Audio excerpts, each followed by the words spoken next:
Ladies and gentlemen, sports fans alike, welcome to another edition of Bill Swerski Sports Talk Chicago, one of the couple, two, three best podcasts around. So sit back, grab yourself a cold one and a Polish sausage, park your keister in the French room, and listen to Bill Swerski Sports Talk Chicago.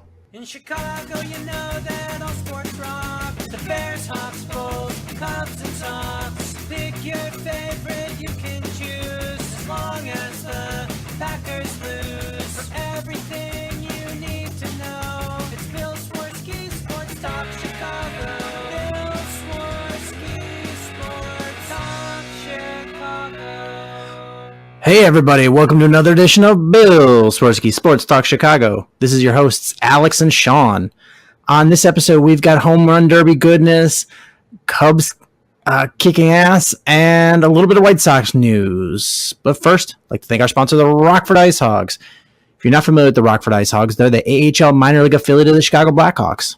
What does that mean for you? You get to see the stars of tomorrow today at family-friendly, affordable prices. Season tickets are now available.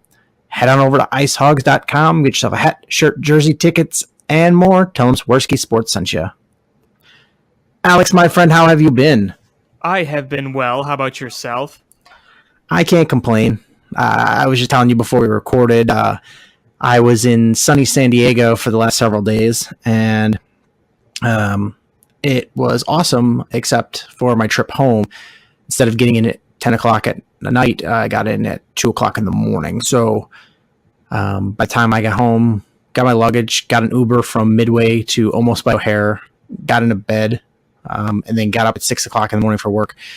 I was exhausted today. I can't blame you. That sounds very exhausting.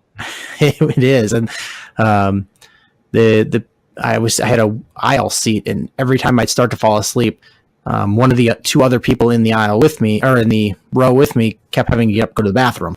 Oh, So I never got to sleep on the plane. that sounds like your stereotypical traveled story from hell right there. No, I don't understand how it was like a 4-hour flight. How can you not hold, you go to the bathroom before you get on the plane, and you go to the bathroom when you get off? I don't understand why you have to pee so many times on the flight. Yeah. Oh well. So we don't have a ton this week, but there's definitely some things we wanted to talk about. Do you want to talk about the All-Star Game / Home Run Derby? Why not? All right.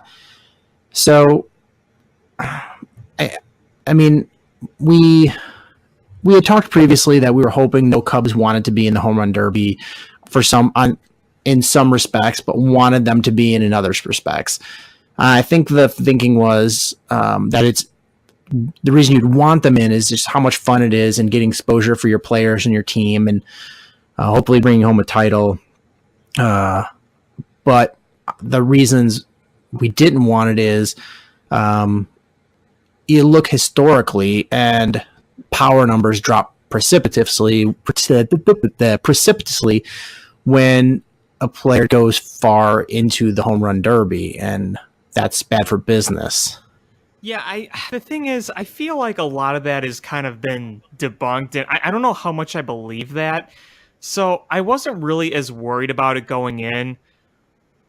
It's one of those things where I think one of the big concerns maybe is that if they swing too hard and they play hard, that they might hurt themselves or that they'll be feeling it soon after. Schwarber said after the Home Run Derby that he was, quote unquote, feeling it a little bit, but it doesn't seem to have affected him negatively. So, maybe it happens to some players, but not all players. So, I don't really necessarily buy into that always. Yeah, but we saw a really awesome performance by Kyle Schwarber, and he ended up just barely losing the Home Run Derby crown to the hometown favorite Bryce Harper. Which is too bad because he hit the most home runs in the tournament. Yeah, and it was actually really exciting. A lot of times the Home Run Derby is kind of stale, but this one was actually pretty exciting. I thought this is one of the better ones for sure. Maybe I'm biased because of who was in it, but I thought it was one of the more exciting ones. Yeah, so it was neat. Javi Baez was in there. I think he went to the second round. No, he lost in the first round to Max Muncy. But yeah, Schwarber did great. Lost by 1 home run to Bryce Harper, who was really America'd out in his attire. Yes, he was. But yeah, it was fun to see. We had the All-Star game, which, it is what it is. I don't know what your thoughts of the All-Star game were. Yeah, it was.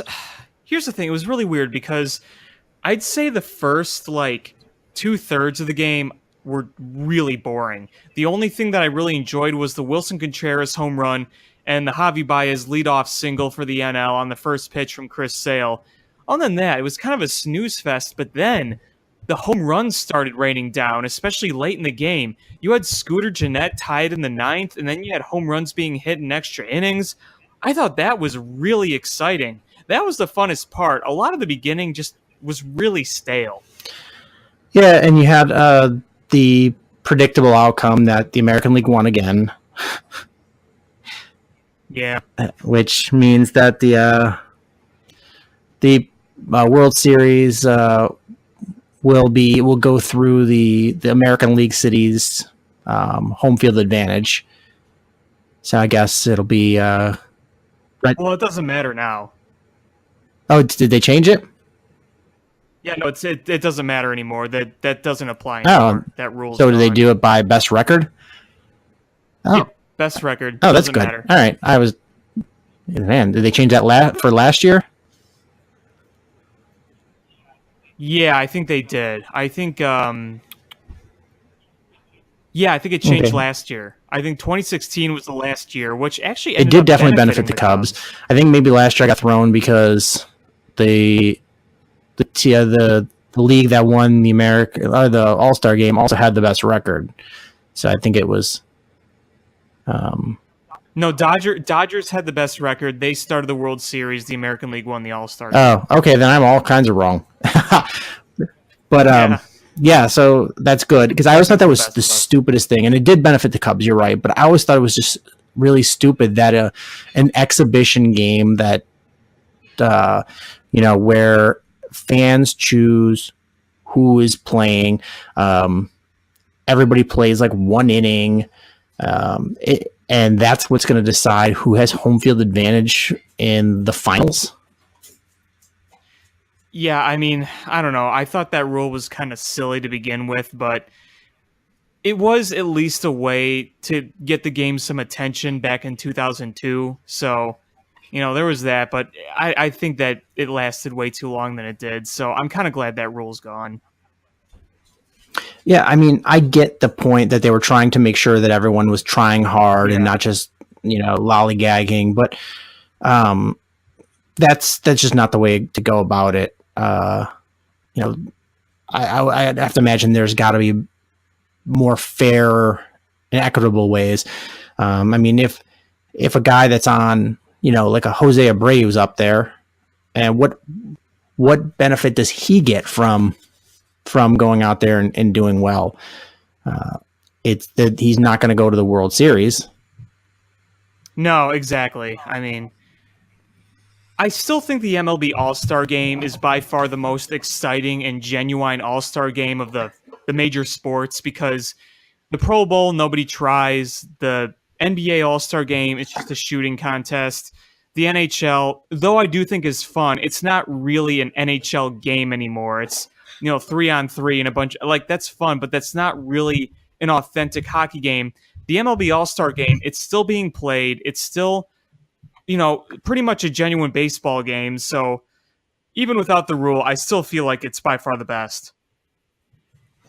Oh yeah, I would agree. I mean, to be honest with you, I love the NFL, and the last time I watched the Pro Bowl, I was probably maybe junior high school, and I'm 41. Yeah. So I don't have any interest in watching it. The NHL All-Star Game, I don't watch that very much, but I like the skills competition. Oh yeah, that's great. That's the funnest part. Yeah, I don't really care about the game so much. NBA All-Star Game, It's fun, but it's basically like watching a Globetrotters game. It's not really a game. It's just an exhibition where they try to do outlandish things, and there's no defense being played. But the baseball All-Star game, you're right. It's the closest to like a real game, and it's a lot of fun, a lot of tradition to it. Yeah, absolutely. And I think that one of the coolest things about the All-Star game is that since it's like a genuine game being played, you still see like the fun that comes out of it. So you see the players having a lot of fun, but you're also playing a real game of baseball. I know that sounds corny, but there's something I just really like about that. They're more relaxed while they're putting together a good effort in the game, and it makes it more fun for the viewer, I think. They're laughing, they're smiling, but they're playing the game, so it's a good thing to see. It really is, and that's why I like watching it every year. It's the one All-Star game I don't miss. I think one of my favorite moments was Randy Johnson was pitching against John Kruk. And I don't know if you remember this. Oh, was that when he threw over his head and then he... and John Kruk's... Is that when he put his helmet on backwards and then backwards. He stood outside the batter's box? Yep. And he just flailed and like wanted nothing to do with it. That was... I love the Krucker. They're one of my favorite Kruk stories, and I can't tell you if it's true or not. I heard it from another player, and it was John Kruk was at a bar during the season, and he was smoking and drinking, and some lady walked up to him. She's like, "How are you going to be here? The night before a game, smoking and drinking. You're supposed to be a professional athlete." And he goes, "Listen, lady, I'm not a professional athlete. I'm a baseball player." Nah. Yeah, he's an interesting guy with some of the things that he's done in his career. Always a interesting listen. Yeah, and then some of those teams that he was on with the Phillies had to be ridiculous with. You had Darren Dalton, who was a big believer in aliens, and who was the outfielder that always had a wad of chaw? Don't say John Lackey. Oh, dang it. I was just going to say it.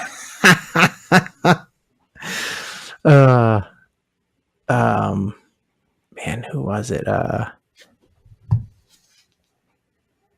mean, that could explain... that could be an explanation for why a lot of guys in the old days were... Obviously, a lot of guys in the old days chewed the chaw, but... that would explain why there was a lot more spitting back then. But in recent years, didn't Sammy Sosa always chew on that stuff? Did he, or did he have gum? I don't know if it was gum or chaw or sunflower seeds, but he was always chewing on something. Yeah, I don't know what it was. And, you can see him spit, but unless you're analyzing the spit on the ground, you don't know if it's chaw or gum spit or the seed shells. Yeah, you don't really want to look at it either, but you notice it when they're spitting. It's like, ugh. But when they do it a lot, you assume they're chewing on something. Yeah, and no matter what it is, it's kind of gross. Your big bubble cheek and your wad on the ground. Yeah, that's something that I don't like to pay close attention to, even though I do notice it. Though, what is also kind of interesting to see is, remember when Starlin Castro was over at short and he was always reaching in the back pocket for the sunflower seeds? You would almost play a game. It's like, okay, how often is he going to do that in between pitches? Like, he would always have the sunflower seeds on him. Oh, the sunflower seeds. But it was also more entertaining than watching the team itself when he was a Cub, so, that's probably why. Oh. But, I guess back to the Cubbies. So, All-Star game came and went. Didn't do themselves any favors by not... I'm sorry. They have a scheduled 4-game series with St. Louis. They have a 1 game that's a makeup from, God, I can't remember, April, March or May, when was the makeup game from with the St. Louis? It was either April or May. It was a really early game. The weather was still awful, so it was sometime early in the season. Yeah, so it was bad weather to make up, so it ended up being a 5-game series, essentially. And it was, I mean, I just saw clips because I was in San Diego at different time zones and such. I just was watching clips at night on TV, but it was honestly one of the more weird series. It was. Yes, it was. You know, the scores, the lopsidedness of games. Yet it came down to the rubber match for the series win. It was just a really weird series. It was, and before the series started, I don't know about you, but I reminisced a little bit about that other time there was a 5-game series at Wrigley Field between the Cubs and the Cardinals. Do you know where I'm going with this? I do. Yep. Let's just say Dusty Baker and Tony La Russa were not the best of friends, particularly in this moment and many other moments as well, so to speak. But yeah, that 5-game series in 2003, when they won 4 out of 5 and almost swept it, I was thinking to myself, man, that was a series that propelled the Cubs ahead and put the Cardinals away. And I was really hoping that we could get some similar results like that, even though it's not nearly as late in the season as 2003 was. What ended up happening was what I pretty much asked for. I'm like, give me 3 out of 5 and I'll be happy. They gave us 3 out of 5 and I was happy. It was just like you said, since it was such a weird series, it almost didn't feel that way because it was certainly not a dominating series at all. It was very close, high scoring games, a lot down to the wire. So it was kind of a classic Cards-Cubs series with a little weirdness in there outside that one just blowout awful game. So I don't know. I can't really compare the two series, the 0-3 one and this one, but it definitely had a Cubs-Cards feel to it. Yeah, you saw the Cubs bats start to break out in this series. 9 runs in the first game. Rizzo, Bryant, Hayward, Caratini, all with multi-hit games. Between those 4 guys, you had 10 hits. And then Hendricks, I mean, you'd say that it wasn't a great game, but when you look at the bats that the Cardinals brought forward for the rest of the series, it wasn't an awful performance. Well, it was weird because his stuff looked really bad that night. He was missing his spots by a wide margin. He was not putting movement on the pitches whatsoever. He gave up a ton of hits, but you know what? He limited the damage. So I don't know if you could really say, oh, that was Kyle Hendricks doing some good work, or it was the Cardinals just kind of failing to take advantage, because they had like 9 hits in the first few innings. And I hate ragging on Kyle Hendricks, but in terms of just stuff, that was probably some of the worst he's pitched all year. I know he's had a lot of rough outings this year compared to what he's used to having, but I thought he just looked really off that game. Yeah, but it was different than some of the games where he was real off, and because there was, it wasn't the home runs. He gave a lot of hits, but he found his way through it. I mean, went 4 2/3 and gave up 3 runs, which isn't great, but it's, considering it could have been worse. Considering what happened with Lester. Yeah, considering what happened to Lester. We'll get to that in a minute. Yeah, so it was. I don't know. I guess the multi hits concern me less than the home runs. I don't know why. I can't really quantify that. I guess it's just because, I feel like the multi hits is an anomaly, whereas the home runs is a chronic issue. It would be like if he lost a game by walking a lot of guys. And you're like, that's just weird. That's an anomaly. I feel like 9 hits is an anomaly. Well, see, to me, it wasn't as much the results. It's the way he physically looked and where the ball was going. It was missing by such a wide margin. And look, I'm not a pitching expert by any means, but I could just tell the way he was winding up and throwing, something just looked really off. I don't know if it was just, we've seen him say he's had some mechanical problems, and, I believe it. I thought that maybe it was just a particular day where the mechanics looked off, like a lot more than usual. So I'm not as much looking at the results. I'm just saying like what he actually threw. It did not look right. Yeah, I know we keep hearing that it's mechanics and not injury, but I don't know. It's weird. It's weird that he's struggling this much. I mean, his ERA going into that game was a 3.92, but during the month of June, he was a 7.03. So it's not like, oh, rough start to the season. It's a rough all the way around. Yeah, there's definitely something off here. It's hard to know, even if you see some clear mechanical problems, you ask yourself, what's the source of that? Is it physical? Is it mental? It's hard to know. We just want it figured out as soon as possible because you got to rely on the guy. And when he had that really great start, remember in San Francisco, we thought, man, maybe, he just needed a start like this to kind of turn things around, and that really hasn't been the case. So I don't know what else to make of it. It's very weird. I don't think this is the main reason. This may be just a small contributing factor. So I don't want to make it sound like this is what I'm blaming the struggles on.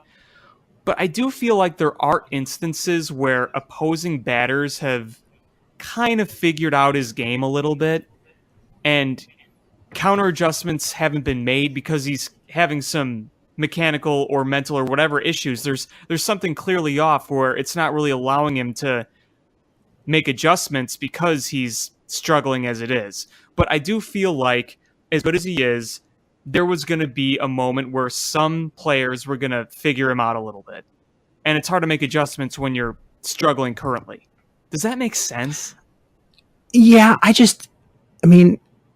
don't know if it's figured him out. I just think he's just missing his spots a little bit. And I think that's some games it's a lot, problem, but yeah. And you look at the teams that he's gone through in the playoffs, and full of seasoned veteran hitters, and they weren't able to do anything against him. Even multiple times in a series, they just couldn't do anything. Where they went back and watched tape, and they watched tape going into it. I just feel like there's something. It's all mechanical, or some sort of pain. That's the only thing I can think of.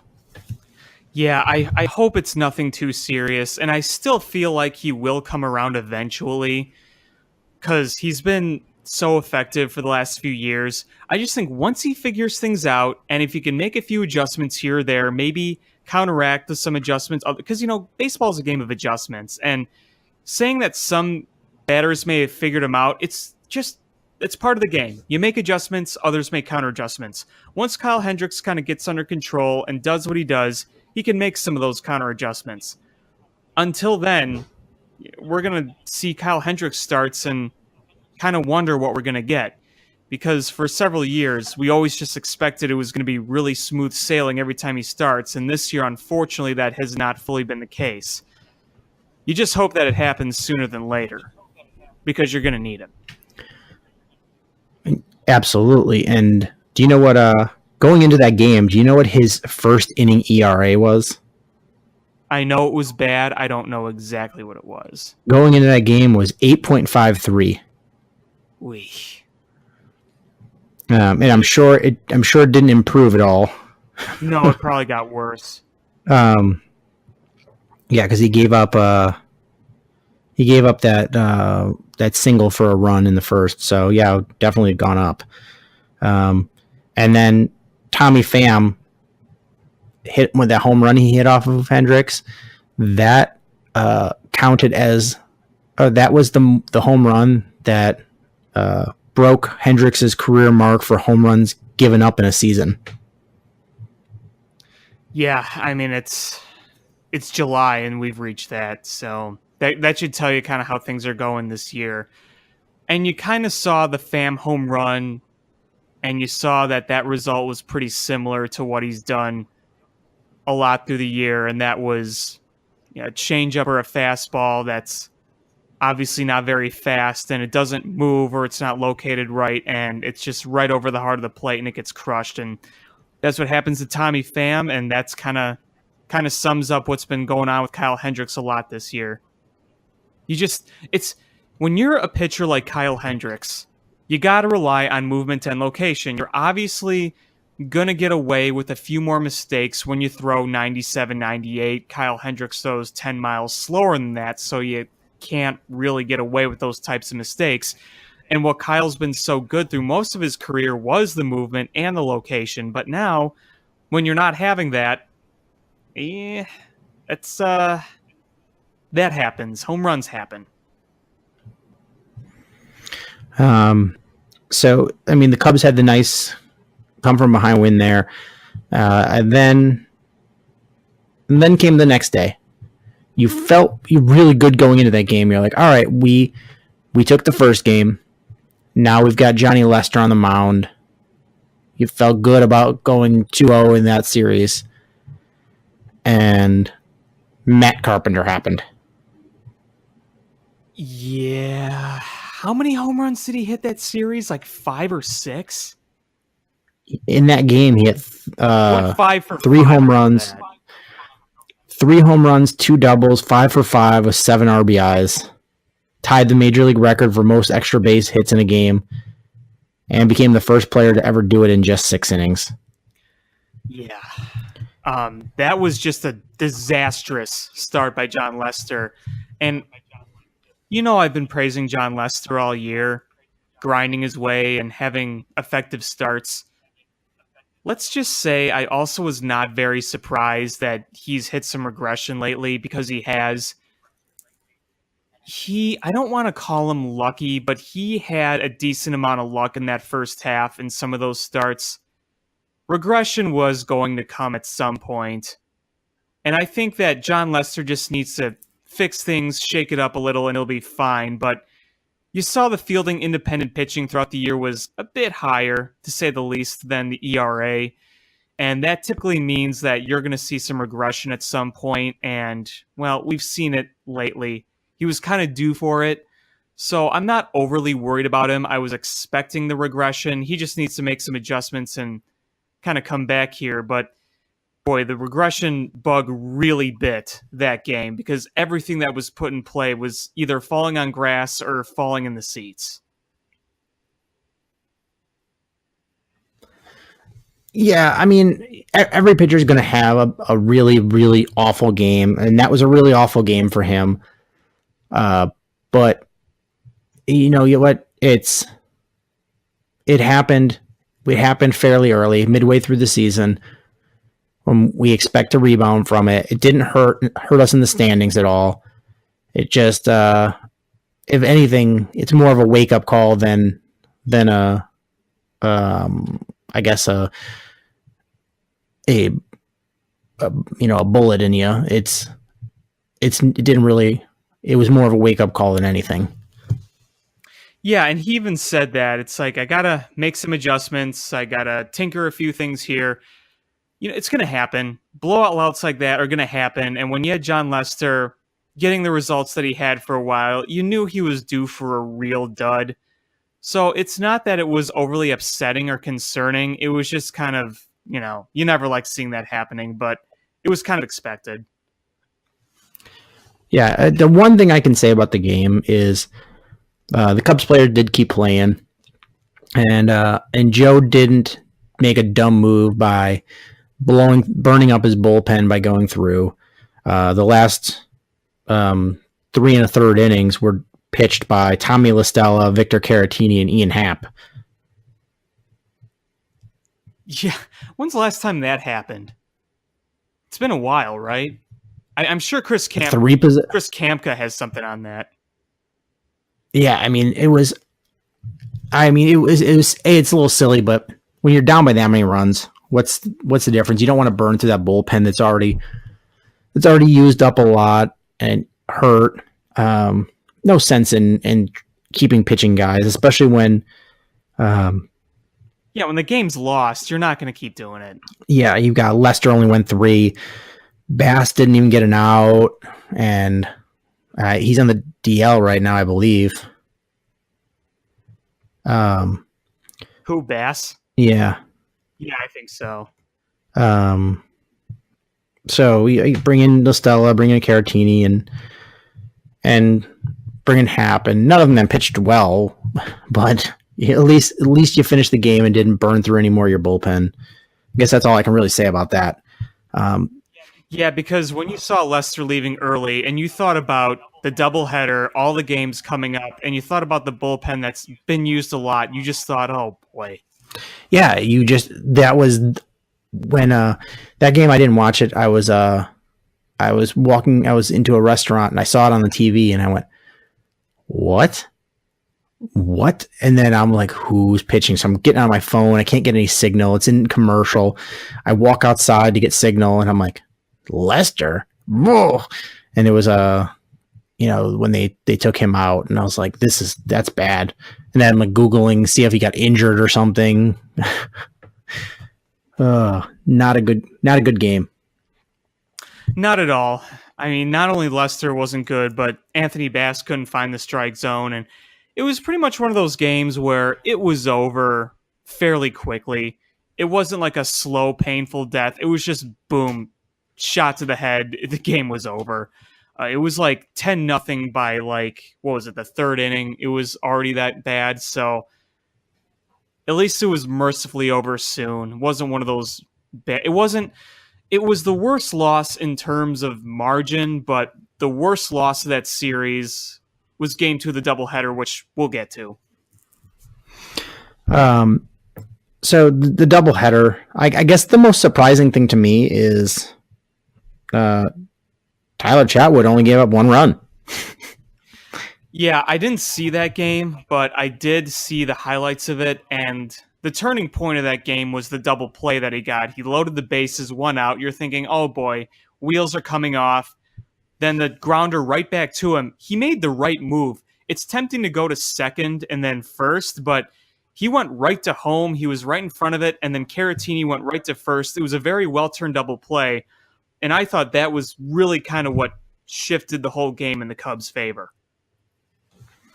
Yeah, I mean, it's funny because the day before you got a terrible start, but the doubleheader you got 2 pretty good starts. Montgomery went 6, only giving up 1.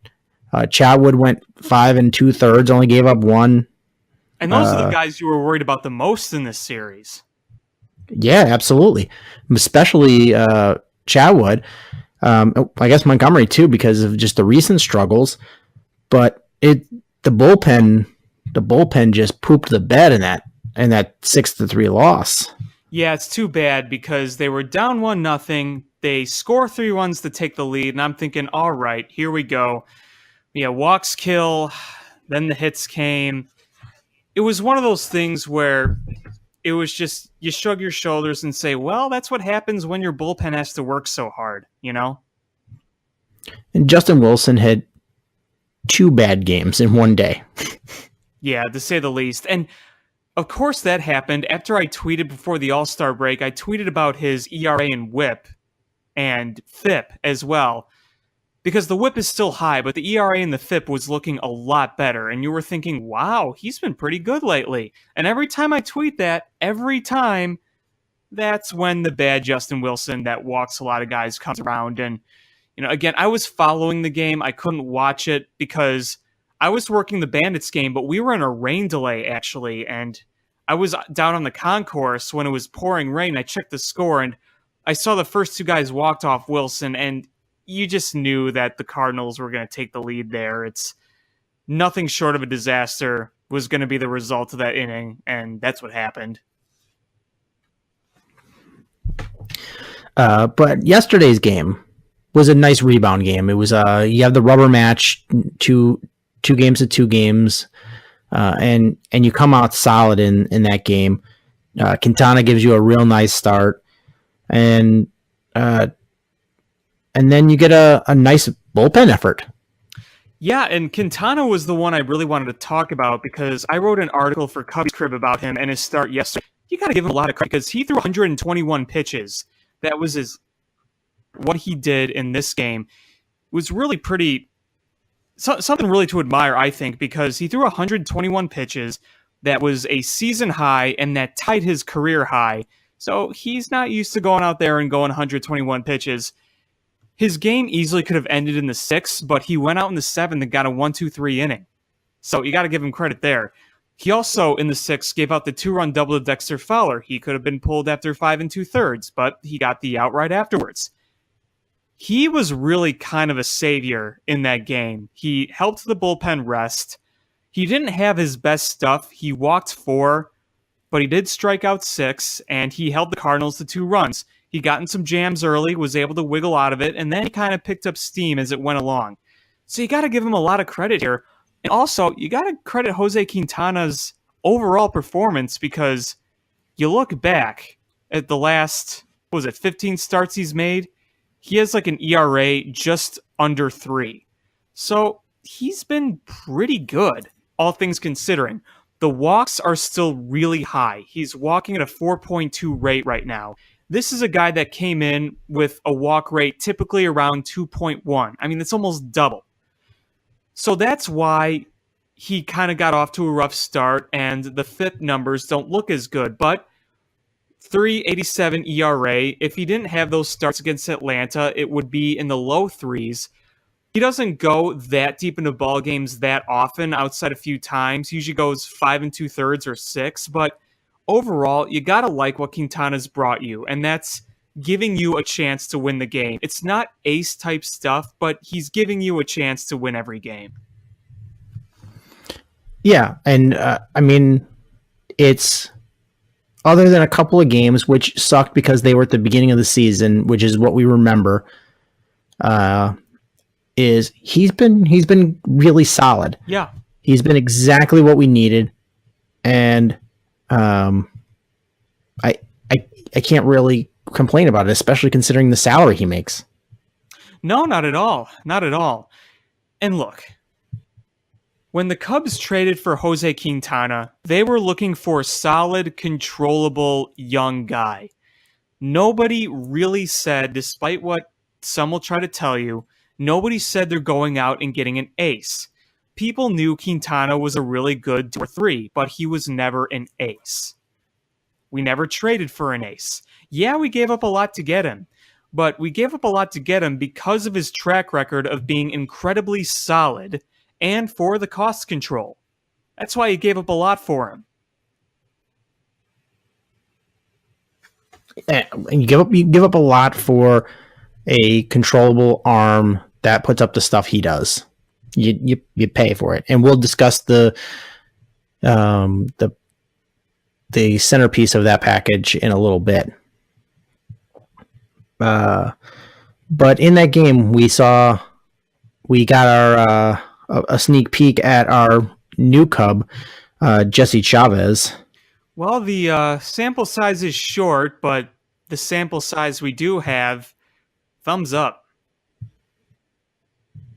Yeah, I mean, we got the guy for nothing, and you know he's a guy that didn't put up eye-popping numbers, but I've read a bunch where he's changed his release point and his pitches, and since then has put up really good numbers. Yeah, as a reliever this year, he's done a pretty good job in Texas. So prior to May 9th, He had a 49.3 hard hit rate against 13% soft hit rate with a 4.75 FIP, 23.7 K rate, and a 5.1% walk rate. Starting with his next appearance, which was May 13th, and going forward up until yesterday's game, he dropped his hard hit rate to 31.2, increased his soft hit rate to 20.2, dropped his FIP to 3.84. His K rate dropped a little bit, but 20.5, but lowered his walk rate to 4.8. So he's really improved those numbers. I mean, the strikeouts, walks are roughly the same, but the FIP and the hard hit and the soft hit rates are pretty much wildly improved. And that's probably why the Cubs saw some value in him. And again, it wasn't like you were giving up a whole lot. It was pretty much low risk, high reward here. But they probably saw that and thought, hey, he's versatile. He could start and be in the bullpen. And if you're seeing these improvements, you might as well go after him now and take advantage of while he's effective. Like I said, the sample size with the Cubs is small, but if he kind of keeps doing what he's done, getting ground balls and having efficient innings, then I think they found themselves a pretty solid player for at least this last stretch here. Yeah, I mean, you're not looking for this guy as a centerpiece for your bullpen, God, no. but having more fresh arms, especially with Morrow on the DL and Bass on the DL, you need more arms and just the usage that this bullpen has gotten this year.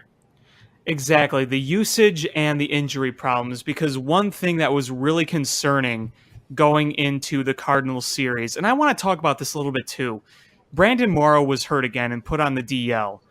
Now, he's been effective as a pitcher.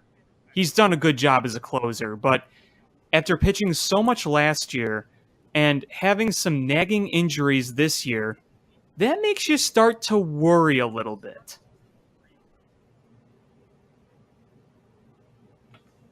What was that? I'm sorry. My headphone wire came out. No problem. What I was basically saying was Morrow's been really good, as a closer pitching. Yeah, he has. But he's pitched so much last year, and he's had several nagging injury problems. That does worry you a little bit. Wouldn't you agree? Oh, absolutely. Yeah, I think that was part of what we were worried about going into the season. But we need him to be healthy. We're at the point of the season now where I would much rather have him take a little longer and come back slower from the DL and be fresh come the end of the season than be pumped hard during the season and be a dead arm come the end of the season. It's one of those things where you look at not having your closer for some time and you say, okay, not having your closer is something the Cubs could manage because they have depth for a limited time. You can't be without a formal closer for the long run and in the playoffs. I really think that in this day and age, that's not an option. For a little while, yeah, you can get by with it, but when you're going down a home stretch in a playoff race and you're thinking about the postseason, you need someone that you can rely on to close games in every opportunity he gets. Sure, you could have Pedro Strop close a few games here or there, maybe Carl Edwards Jr., maybe Jesse Chavez, but a closer by committee can only be done for so long. You want someone to rely on, and that's why, though Morrow could come back and still be really good, which I think he will, trading for another guy who has been a closer like Zach Britton or any other option out there, I think is more of a necessity.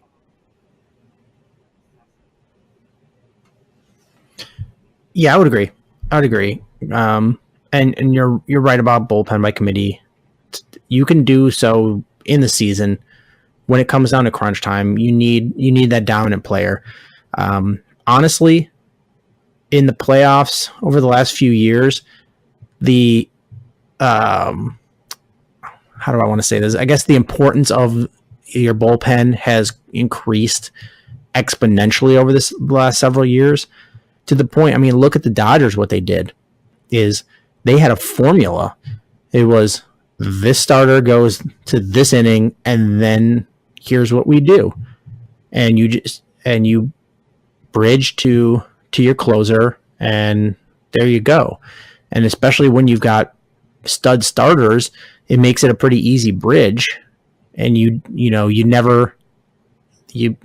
statistically, you get to a pitcher after the third time you've seen him, and if you're only seeing him twice, it's makes it a lot harder. And then you bring in your bullpen, and it's tough stuff to deal with. And that's something that the Cubs, they've had a good bullpen for the most part for the season, but we're seeing chinks in the armor as we go along.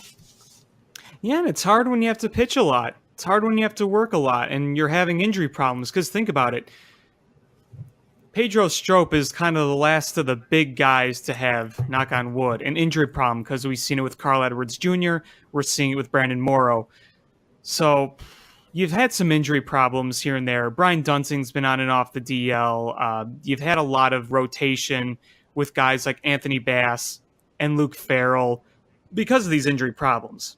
So you want to hope your bullpen is healthy and steady for the rest of the way in the final stretch. And you can never have enough arms. So I think the Cubs are going to make several moves for arms that could include a bigger trade like Britton, as well as claiming some guys off waivers like they do a lot. I mean, let's face it, the Cubs have actually had a really good run of claiming relievers off waivers and making them work. I mean, I talked about it before in this show. Remember the 2015 bullpen in the postseason? Most of that bullpen was just kind of put together by waiver claimed guys, and it worked for that year. You're worried about this year, so you try to make it work this year. I think that I'm sorry, go ahead.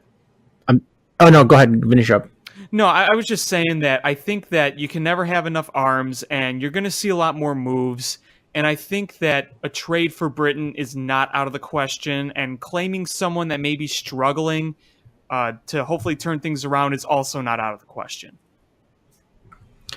I was just going to say, it's funny that you said that about the waiver wire claims. Is in an interview with Theo Epstein, he in fact said that they plan to make some moves post August 1st. Yeah, he said they would look in August for someone who can play defense or steal a bag. That was his exact quote. So yeah, they're going to be looking at the waiver trade deadline. Heck, remember when they got Quentin Berry? As long as they get him remember they Quentin Berry in 2015? Yeah. But they said they expect to at least make one more non-waiver trade by July 31st. And, the hot one, you're right, is Zach Britton. But another name that's starting to heat up is Cole Hamels. Yeah, that's an interesting one. I mean, I still think... I don't really like that one unless that... the Rangers are going to eat almost all that contract. Well, that's the thing. It's what's that's going to cost is I don't know. If we got him for like a really good cheap deal, then yeah, I'd take it. But do you want to pay a lot for an aging Cole Hamels? I don't know. No, and he hasn't been that good. I mean, he's got a mid-4 ERA. He's got a 5-8 record. It's not the best of Cole Hamels, and Cole Hamels is a guy that I really, really liked watching pitch. I thought he was a fantastic pitcher, and he's had a really good career, but it is coming towards the twilight of his career. Ooh, wow, 5.06 FIP. Maybe even for cheap. The last time I looked at his numbers, they weren't great, but wow, 5.06 FIP now. Yeesh. Yeah, so he's like I'm hearing that the Nationals are the hot and heavy ones, but that the Cubs have had scouts every night at his games. So I don't know what I think about that one, but then again, how many starters are out there that aren't going to cost you an arm and a leg, and especially ones that have big game experience? I think it's one of those things where you look at what's available right now and you say, okay, he may not be flashy like a J.A. Happ, but he's got experience and maybe that can help there. Because, like I said, you're not going to have a trade where it's going to be a ton of prospects go from the Cubs to another place for a high-end guy because they don't really have high prospects to trade. So it's going to be one of those things where you're going to say, okay, who could be a guy that could at least get us there? Because if you are going to rely, and I don't even know if they can do this now, but if Yu Darvish is really going to be a guy you're going to rely on later in the season, if he's healthy, then you need someone to just get you there. The big question is Yu Darvish going to be back or not? We don't know. So that's what makes this so difficult. Yeah, I mean, Theo has explicitly said if you go into this post the trade deadline relying on Yu Darvish, that's on you. I think if you examine his words, he's basically saying that we have to have a plan in the event that Yu Darvish does not come back and help us this year. And that's the smart thing to do. I want to say this. If he does come back. Oh, sorry. Go ahead. I thought you were done. I'm sorry. If Yu Darvish does come back and give you something, that's basically just gravy. You can't expect anything from him, and you've got to have a plan. And you need, you can get by with that fifth starter being a rotation, or part-time guys. But come the playoffs, you need solid 4-man rotation. And right now, the Cubs have a solid 2-man rotation with mixed results for the other 2 spots. Yeah. One thing I want to say when we're doing the trade talks and the rumors and yada yada, and this is something I'm pretty confident in, they're not getting Jacob deGrom. It's not happening. Don't even dream of it. It's not happening.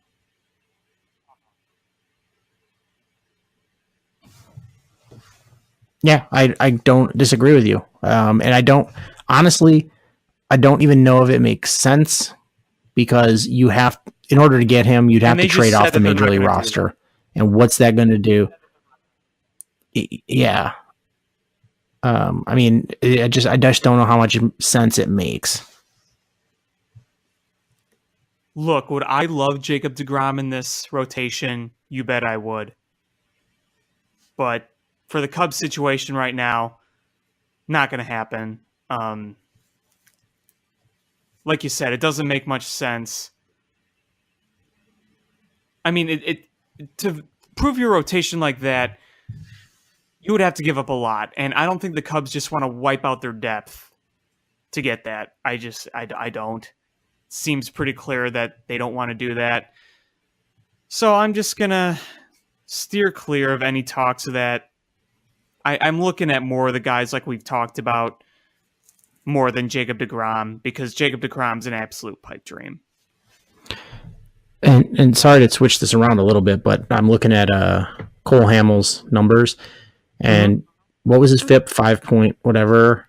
It was like 504 or something like that. It was in the fives. Not good. Yeah, it's terrible. But if you look at his road FIP, it is a slightly better 4.17.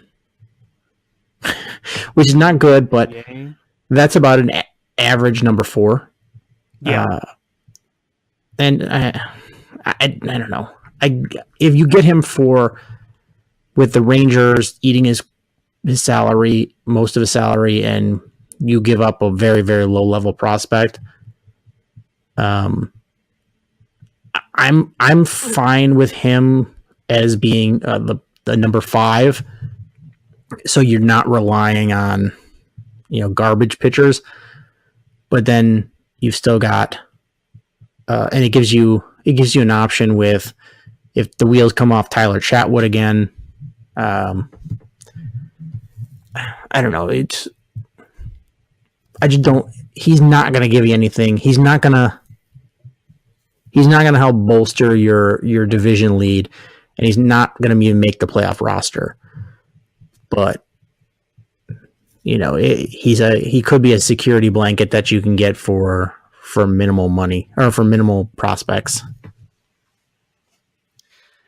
Yeah, just think 2 years ago, it would have costed you a lot more to get a name like Cole Hamels. Now you're talking something a lot lower. So that's probably why one of the reasons we're still thinking, hey, maybe this wouldn't be so bad to try because it wouldn't really cost you anything, like you said.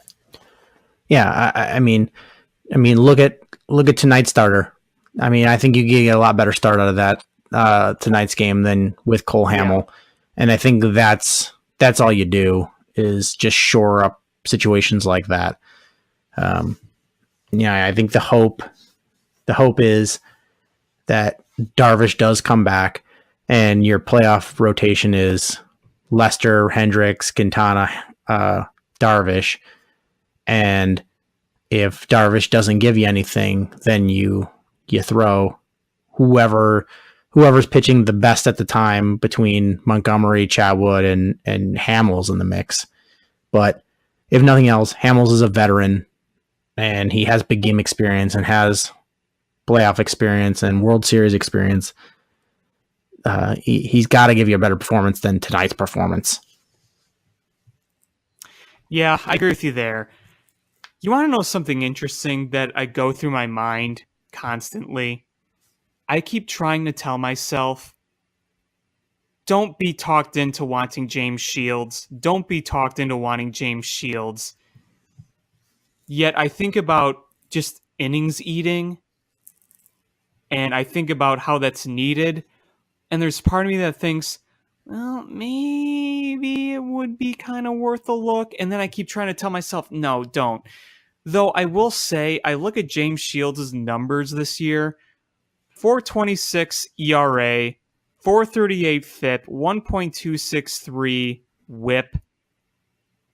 It's not good, but it's like not terrible, you know? It's but you're not gonna. You can steal away from the Rangers. You're not gonna steal away from the White Sox.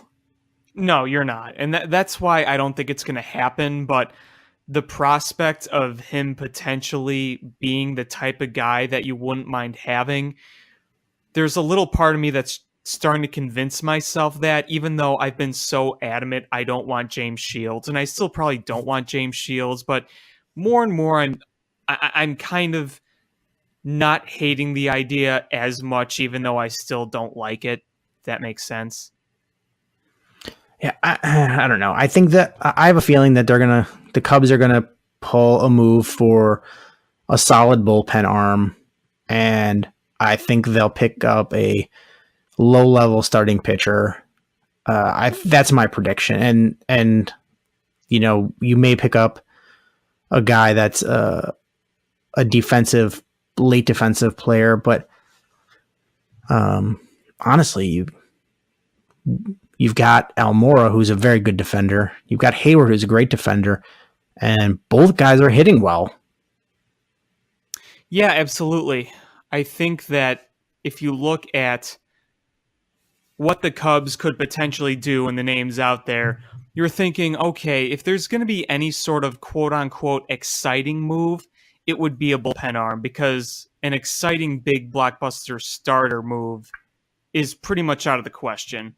You may say, okay, I like the move. I like getting a J.A. Happ or whatever, but you're not going to be like, oh my God, we got so-and-so. Oh my goodness. Like you would if you got like DeGrom or Quintana last year. You know what I mean? Yeah, I just don't see any of those.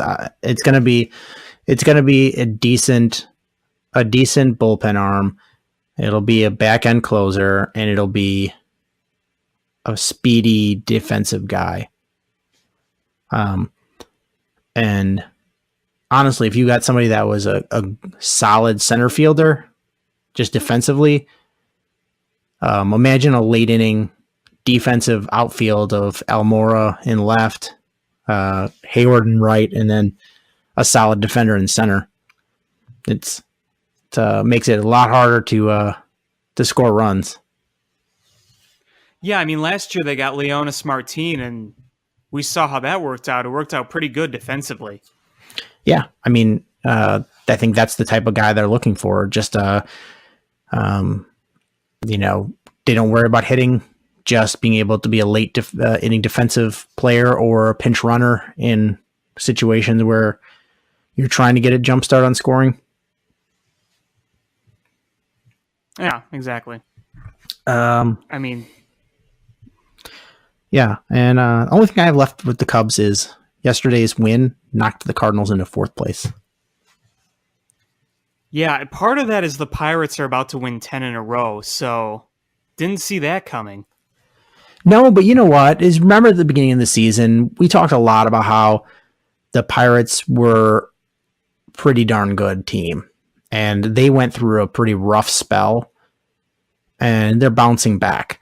So if you look at the Pirates as a whole, they're nowhere near as good as that beginning, 6-week stretch or this 10-game winning streak. They're not that good, but they're nowhere near as bad as they were in between those two. They're somewhere in the middle, and I think they're a solid team. And honestly, I think, the standings sort of reflect who's the best teams in the division. Yeah, I would agree. I think the Pirates have a lot of solid pieces on them. Not a complete team, but they have solid pieces on them. They're a team that has young pieces too, so it's not like a bunch of old veterans performing a lot. They have a number of young guys on the team, particularly their pitching core, guys like Josh Bell. So they're nowhere near the bottom, like you said. It was just amazing what they did against the Brewers. That 5-game sweep, that was unbelievable. That's a combo. Them playing well and the Brewers are just tanking. Yeah, they could. And I called that one too. I said the Cubs would take the division lead before the All-Star break. The Brewers would regress to the mean, and the Cubs, I think, will not fall out of the division lead for the rest of the year. Maybe not run away with it, but they won't ever fall back into second place. I hope you're right. I really do. There's a long way left to go.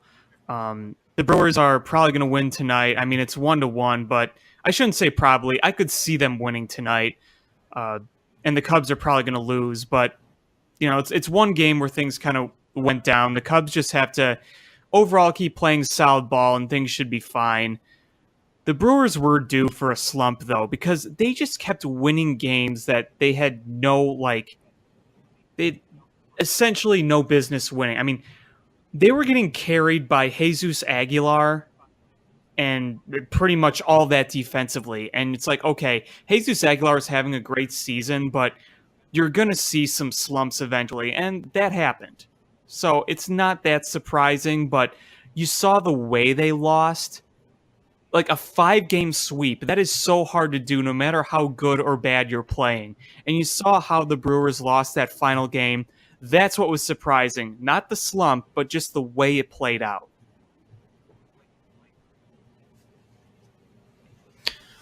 I mean, the Brewers are also relying on their racist bullpen arm. That whole thing was wacky. Yeah. To say the least. But speaking of wackiness, I'm sure you saw the video of the Cubs fan that took the ball from the little kid. I did, and then they explained that he gave it to the kid and something like that. I saw the video of it. I wasn't watching that game live. So yeah, I sort of just wanted to apologize because I publicly was ripping the guy, and I did hear the explanation. Apparently, he had gotten multiple balls that game, and he'd already given one to the kid. So now he was giving it to somebody else. He was giving them to people around him, and then I'm like, all right, well, that makes me feel a little better. But the guy was really lambasting that poor guy. I was giving him the Bartman treatment.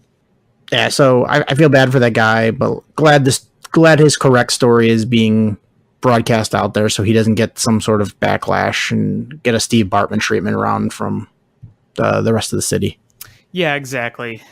It's better that the story came out fairly quickly after it happened and not like a long time after, because then people wouldn't really believe it. But the fact that it got out quickly was beneficial to him, I'd say. Yeah. But I don't know if I have anything else Cubs related to talk about. Did you? No, not really. Just hopefully they can at least split the series against the Diamondbacks. This first game not going well at all, but I guess you just kind of throw it in the trash. Yeah, I mean, that these games happen and it sucks. And I guess it's better to happen with this pitcher than, one that you're depending on going forward to be good. Yeah. Oh, well. So we haven't talked White Sox in a while, and I know there's not a lot to talk about there. It's a rough season. You're not seeing the progression in some of their players that you'd hoped for. But there's a real bright spot that's in your minor league system that's coming, and what you thought you were going to have with, oh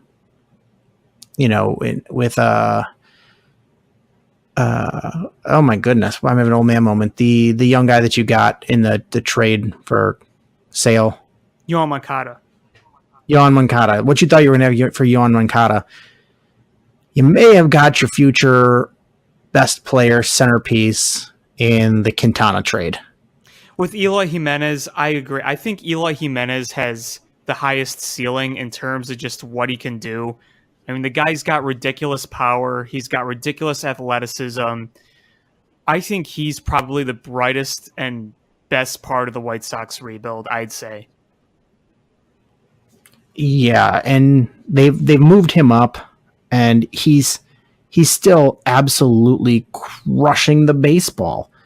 Like there's been no level of competition where he hasn't been successful. No, he's been crushing it everywhere. Yeah, so they moved him up to AAA, and the results have been, super hot. So for the White Sox fans, that's got to be a huge vision of what you're expecting to see for this White Sox major league organization in a year or two. Yeah, he's probably going to be the most exciting guy, I'd say. Yeah, absolutely. So, the White Sox, if you look at their record, they're however many games below 500 at this point. Quite a few. But, you just look at the box scores for the Charlotte, the AAA team, and Eloy Jimenez, he returned from the disabled list, and he's got a .424 batting average, slugging of .818, and in 8 games, 3 home runs, 4 doubles. He's just absolutely killing it. Yeah, he's slashing. Really going into yesterday's game, he's slashing 324, 375, 572 between AA and AAA. That's pretty good. I don't know what else to say. That's scary good. I mean, the only knock you can give on the guy is he's had some injuries, but it's not his fault. You can't even doubt that talent is when you see a guy transition from one level to another without any seams at all, just seamlessly go up there and keep crushing the ball. That's a really good sign. It's a really good sign of what type of player they're going to, become once they go into the major leagues. With Eloy just crushing it, that's really indicative of a guy that's gonna make an impact on the major league level and at a fairly quick level. So that's a great sign for the White Sox, is having a guy like that can really bolster and shore up any sort of deficiencies you might have with other prospects you have, which I don't think the White Sox have. I think they've done a fantastic job of not only having elite top level talent, but having it spread out among different position groups and hitters and pitchers. I think they've done a fantastic job, but having a guy like Eloy Jimenez, I think is going to mask any issues that you do have on the major league level because of his ability. Much like Chris Bryant's done for the White Sox or for the Cubs. Yeah, absolutely. I'd say he's kind of their Chris Bryant right now. He's the one that makes you go ooh and ah when you see all the home runs in the minor leagues and you follow him every day, because that was basically the case for Chris Bryant, and that's the case for Eloy Jimenez. And the White Sox fans, they need something positive to see. The major league roster, because it's rebuilding, has not done well. And unfortunately, the White Sox have suffered a lot of injuries during this rebuild, a lot of them. But they're still, I think, on the right path.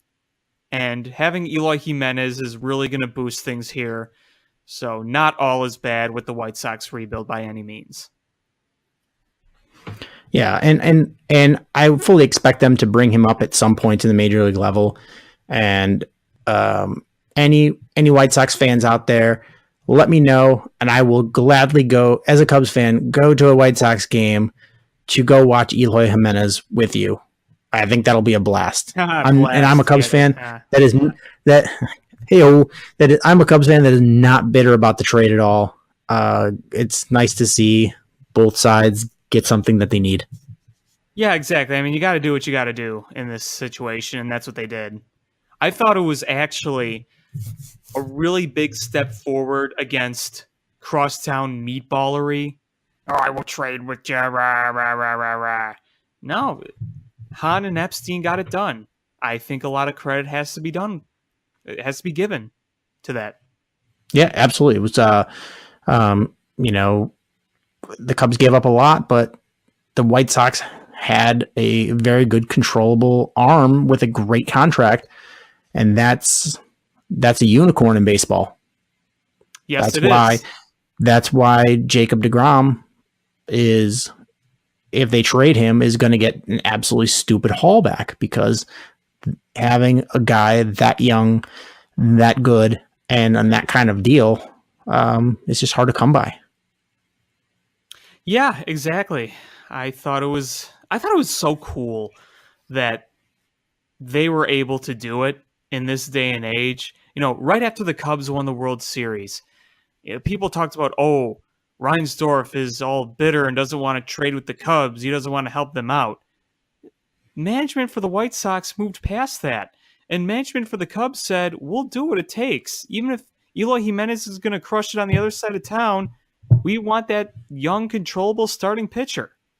I just thought that was really cool. Yeah, absolutely. And it's been, imagine where the Cubs would be if they didn't have Quintana. And I know there's going to be a lot of people out there like, they could have got somebody better, blah, blah, blah. Is if you were going to get somebody better than Quintana, you would have had to pay that player a lot of money in a free agent market. And you would have been competing with a lot of other teams that had needs for pitchers. Harder to do, puts you in a salary cap bind. And sure, you'd still have the prospects you gave up that you could trade elsewhere. But, where is Eloy going to play? You're pretty happy with the outfielders you have at this point. And, there's a blockage. You'd have to trade somebody to give somebody an opportunity. And are they going to give you that same haul? Yeah, you can't wait around and assume that another deal is going to come around. When you see the opportunity now and you know that you have to take advantage of that opportunity, the position the Cubs were in 2017, you got to do it. You got to do it. I don't know if you have any more topics you want to talk about. There was just one thing that I wanted to bring up, and it was about the Bears. Training camp started, yada, yada. Seems like things are going well. I just want to bring up the whole Roquan Smith thing because he hasn't signed, and people are wondering what's going on. And by the sounds of it, it just sounds like a holdout and that it's going to be all wrapped up probably this week. I just kind of want to get your thoughts on that. Yeah, I was debating talking about this. I had it written down in my notes as something. But if it, my thing is, it's not noteworthy until you are just dwindling people in his similar draft status that have yet to sign, where he's like the only one or one of two. But 4 of the top 10 draft picks haven't signed yet. And so it's not a huge deal yet. If it drags on another week and a half, then I'll start worrying. But at this point, I'm not happy about it by any stretch, but I'm also not worried. Right, exactly. It's one of those things where you're just kind of sitting there cross-armed, tapping your foot, saying, "Okay, let's get this going here." And once it's all signed and wrapped up, then we'll be fine, and we'll all move on. So, yeah, and what it is at this point, many moons ago, not even that many moons ago, but maybe 10 years ago or so, the much like baseball, when you had a draft pick, you really worried about their signability. right. Part of the reason that Reggie Bush didn't go number 1 overall was because the Texans were worried that they wouldn't be able to sign him. So they wrapped up a deal with the defensive end before the draft happened. So they started negotiating with who the 2 guys they wanted, and they got a deal done with the other one. So they just passed on Reggie Bush. And those days are over. Now it's they pretty much slot your salary. This draft pick gets this money, this draft gets this money. Where the holdups happen is most of the time. Sometimes it's other things, but vast majority of the time, the reason you're holding out is for offset language. And basically what that is if you get cut, the agent and the player want the team, the drafting team, to pay out the rest of the guaranteed money on the contract, and then they also get to collect whatever salary that they'll get from whoever signs them. Whereas the team wants them to say, or wants the situation to be, well, if they cut that player, they get to subtract off whatever money the other team gives him from what they owe. So they only get a net certain amount of money. And that's really where the holdup comes. And the thing is, I hate when it does happen that way, because it's both sides looking at worst case scenario. Best case, if it's best case scenario, it never happens. You play out your contract and you get an extension and play out the next contract. And it never comes to that. It's only if the player underperforms or has injury issues that situation ever arises. So you're just negotiating the worst case scenario. Yeah, there you go. I mean, you know a lot about that stuff. I think that's calming to people who are worried at all. And like I said, I've read some tweets from some NFL writers, and they expect things to be pretty much wrapped up. So, like you said, a little irritated, but I'm not worried yet. And I ran a little poll on Twitter. It only got like 19 hits because I ran the poll pretty late, and like 79% are in the same boat saying, yeah, I'm not worried. So I think as soon as it's all taken care of, then we can just fully focus on training camp, because there's a lot of good stuff coming from training camp right now. There's a lot of positivity around Kevin White, I've noticed. I know it's very early on, but I'm seeing a lot of positivity about Kevin White. Yeah, and I've heard he's made some really good plays, and I think the Bears are going the same line of thinking that the Cubs are with Yu Darvish with Kevin White. It's, if Kevin White gives us anything, that is gravy, but we are prepared for him to give us nothing. Yeah, that's exactly how I'd put it. And I think that's the smart thing to do, is because last year they were relying on him and he failed. I mean, I can't ever blame somebody for broken bones because there's nothing you can do. You can't,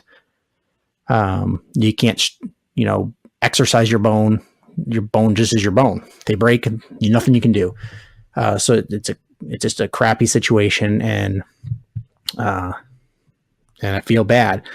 But this year they said, yeah, we have no expectations. We can't even tell you if he's going to make the roster. And so he's got to go out and earn that spot. And if he goes out there and just think, if he comes back and is able to play like the number 7 overall pick, the Bears are going to have the best wide receiver core in football. Yeah, for sure. It's a big if. It's a big, big, big if, but it's a possibility because we actually see some potential for that now. Is Anthony Miller is looking great out there from what I'm reading in training camp. You know, we have big money top 2 free agents, and if Kevin White gives us, what the expectations were from when we drafted him, then that's a great position for the Bears to be in, and for Mitchell Trubisky to be in. That gives you a lot of options and a lot of guys that are going to be open. Absolutely. You actually have some depth now. So it's going to be interesting to see where the Bears go from here. I think the expectations are high, and I think, honestly, if you can get progression with the defense, and I believe they were the number 12 ranked defense statistically last year, even if you go up a modest to number 10, and if that offense can be middle of the pack,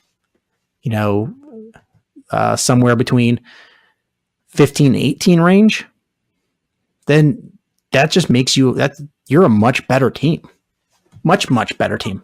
Think about how many more wins the Bears would have had last year if they just had a middle-of-the-road offense. They could have probably had, 3 more around there? At least. Again, we've said it before. It's going to be a tough road ahead because of the teams in the division, but it's not like they're facing 3 juggernauts. The Lions have shown that they can really flounder at a moment's notice. We saw, we always see regression in a team like the Vikings, where they have a heartbreaker there, and there's usually a regression. And they just had a big tragedy yesterday, I think, with their offensive line coach passing away. Yeah, that was really sad to hear. I don't even know what it was. It's real sad. Yeah. That's, that could be a real blow to the team. And Aaron Rodgers, if he's not healthy, which he's had injury issues over the last few years, if Aaron Rodgers is not healthy, that team is a disaster. Yeah. So, it's not hard to imagine a season where Aaron Rodgers has a fairly significant injury. The Lions start fizzling, and where they're up and down, and the Vikings regress. Then the Bears have an opportunity. Now that's the best case scenario for the Bears. It could be this situation where the Vikings rally around their departed coach, or their and their new quarterback plays well. Aaron Rodgers is healthy, and the new coaching staff really figures out what ails the Lions, and then the Bears, even if they improve, just can't improve enough. That's a worst case scenario. So it's really hard to be speculative at this time of the year, because there's always going to be that team that goes from worst to first. And will the Bears be that team? I hope so. But you know, they've done a lot of legwork to put themselves in that situation to go for worst to first. Yeah, that's a great way to put it. They got to take advantage, and it's really time for growth. But yeah, I don't really have anything else. I'm not sure if you do. No, I think that pretty much wraps it up. Well, I just want to thank everybody for listening to this episode. If you like the podcast, please make sure you hit subscribe however you listen to podcasts, whether it's iTunes, Stitcher, YouTube, or the TuneIn app. Please share with your friends. If you can just share with one friend, that would be huge. Because then hopefully they share with one friend. Please, if you feel so inclined, leave a comment on iTunes. I hear that helps in your ranking somehow, the magic ranking systems. But I just thank you guys so much for listening. Please, if you want to, follow us on social media at ShyFanPat1, at Swerski Sports, Facebook.com/Swerski Sports, SwerskiSports.com. And thank you guys so much for listening. And until next time, bear down. Cubs win! What a lucky break! The good Lord wants the Cubs to win! We thank Ditka and God for all they have provided. Cubs win! Cubs win! Cubs win! Oh, I don't want her. You can have her. She's a Packer fan. She can't fit in my van. And she looks like number New Yorkers. Smoking crack is not legal on the plains. Bears 31 to -7. The Bears. Oh, when the Bears go bearing down.